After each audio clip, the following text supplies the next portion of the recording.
Hey, everybody. Welcome to the Med-Legal Greenroom. I am Sam Frentzas, co-founder of the Driving Force Company. And today's guest has spent nearly 40 years helping patients recover from spinal injuries while becoming one of California's leading experts in personal injury, trauma care, and spinal diagnostics. Please welcome Dr. Doug DeSalvo, California state-appointed qualified medical evaluator, there's a mouthful, board certified in neuropathy and owner of DeSalvo Chiropractic Spine and Injury Center in Novato, California. He also serves as the imaging facility director of Precision Spine and Motion Imaging, where advanced vertebral motion analysis is transforming how spinal instability is being identified and documented.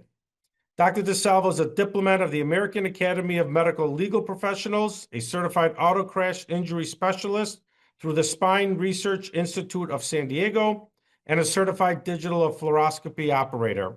Now, his unique combination of clinical expertise, advanced imaging, and medical legal evaluation has made him one of California's most trusted resource. Let's start that one again. Pause.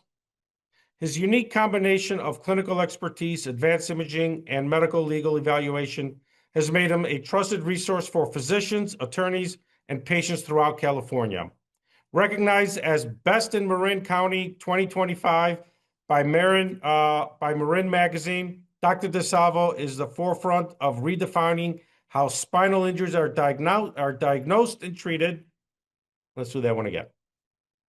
Recognized as Best in Marin 2025 by Marin Magazine, Dr. DeSalvo is the forefront of redefining how spinal injuries and diagnostics are treated. Please join me in welcoming Dr. Doug DeSalvo. Thanks, Sam. Welcome. So today, let's talk about from treating patients to becoming the destination for diagnosis. And I think this is, where you've become a really big game changer. So I want to dive right on in. Start asking some questions here. What inspired you to become and go beyond running a successful spine practice and building precision spine and motion imaging? Well, what we know is that there are a lot of patients who undergo regular imaging like static X-rays and static MRI. And when we say static, that means it's not functional. With X-ray, a patient's usually standing up and getting the image done. They're not moving. And on MRI, they're actually lying down in a relaxed position. So what we know is that patients usually exhibit pain when they're moving in some form of functional range of motion. And that's stimulating certain aspects of the spine, certain parts of the spine, which are common pain generators that are not revealed on regular X-ray or MRI. So the most common misdiagnosis is a ligament pathology. And we all know that ligaments stabilize the joints and the bones as they connect bone to bone. And when there's a ligament pathology, that means that the ligament is weakened, and that translates into abnormal motion.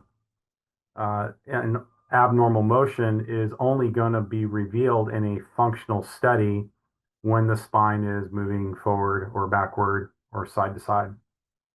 So when you have a static image, that is it's a subjective image and it's subjective to the interpretation. With the VMAs we were discussing, you have objective medical data and you're able to see the spine move to be able to objectify the injury.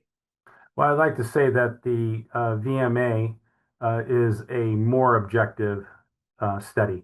X-ray is an objective study, but the interpretation of what is happening with the patient is subjective. So then why are attorneys, patients, and athletes actively seeking motion imaging today? Because the studies that they've done in the past and the treatment that they have done in the past was ineffective. So treatment was ineffective and studies were not as revealing as they could be. So they're looking for another avenue to determine if functional imaging can reveal more information. So if a physician wants to become a referral destination instead of competing for patient, what needs to change? Well, they need to study up on ligament pathology, and they need to also help their people in the medical legal community to understand that this is a viable study to be performed. It is what I would consider a standard of care now. And the more educated they get on it, the more, you know, more will be revealed to help them understand how valuable it is to help patients and even the medical legal community. So I'm going to grab some of your clinical insights here, and I'm going to focus two questions that I want to ask. One is now towards providers. So what insight can you give to providers as this is continuing to grow as far as getting motion imaging instead of static imaging? Um, what advice or what I call get that gold nugget of information from all your years and all your expertise? What advice can you offer to providers on this injury and on this technology? Well, um, a lot of providers understand ligament pathology, but many still don't even understand that a ligament pathology in the spine is a higher valued injury or more significant injury, especially as revealed in the AMA guidelines for rating impairment. So a single level disc herniation is valued at 13% or 13 to 15% whole person impairment, where a ligament pathology in the spine is valued at 25 to 28% whole person impairment, basically double. So it's incumbent upon us as clinicians to educate the legal community on this as well, because most attorneys that I meet still need to be educated on this. And what we all know is that X-ray has been embraced and MRI has been embraced, and VMA is motion X-ray. So they just need to be educated on the fact that this ligament pathology that creates displacement in the spine is going to be a chronic source of pain.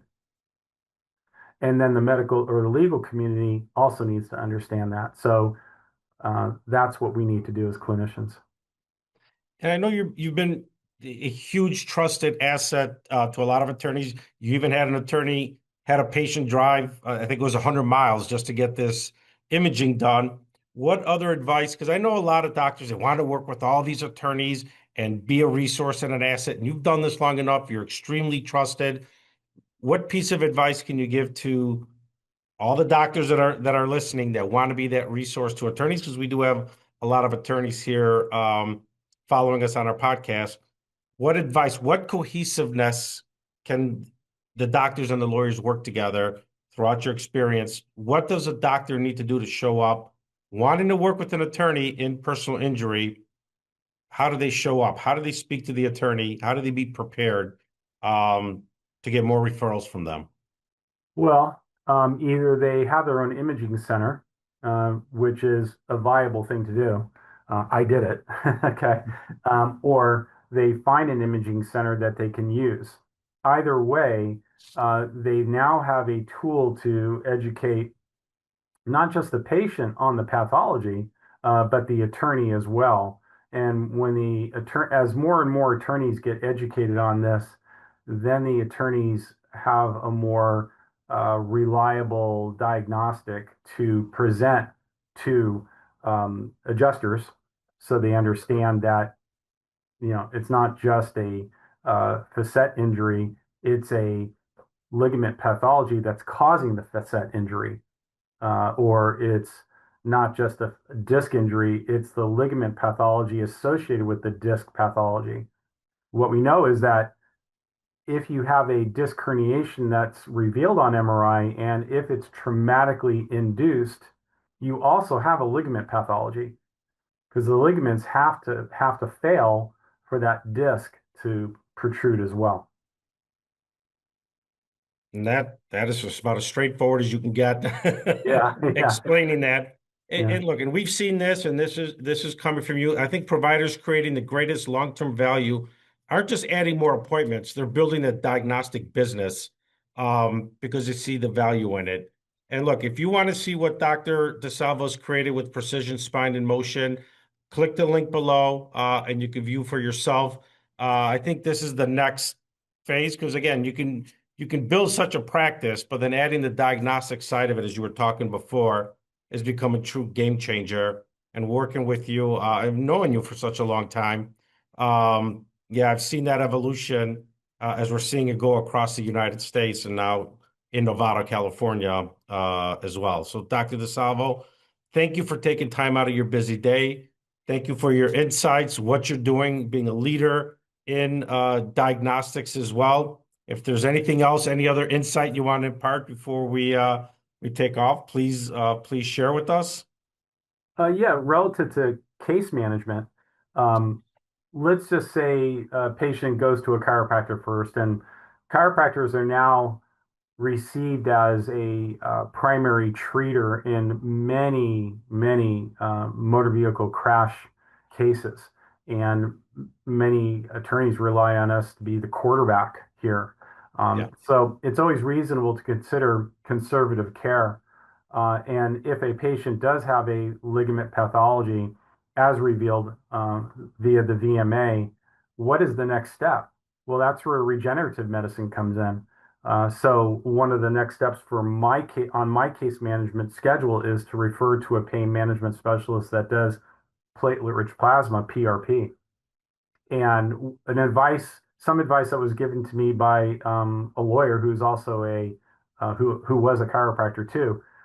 He says when you refer out for the PRP injection, have a video taken of that procedure as well as evidence to show severity of the condition. So if you have a positive VMA revealing translation or too much angulation, which is revealing of ligament pathology, you then have the PRP procedure to hopefully help the patient as well.